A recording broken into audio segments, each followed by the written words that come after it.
நான் ஒரு வழின்னு சொன்னா அது என்ன வழின்னு கேட்கறதுக்கு ஒரு ஆள் இல்ல. தலை சாய்ந்து படுத்து கிடந்தா ஏன் படுத்து கிடக்கிறேன்னு உன்னை விசாரிக்க ஆள் இல்ல. எது செஞ்சாலும் நீயே செய்கிறா. நீ படுத்தாலும் நீதான், எழுந்தாலும் நீதான், விசாரிக்க ஆள் இல்லையே. இவ்வளவு ஜாதி ஜனங்கள் உறவுகள் இருந்த பொழுதும் என் நிலைமை ரொம்ப மோசமா இருக்கு. நீ கவலையோடு வந்திருக்கிறாய மகளே.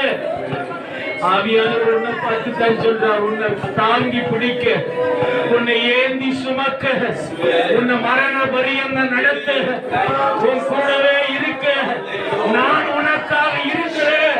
நீ பயப்படாத, நான் உனக்கு துணை செய்கிறேன்.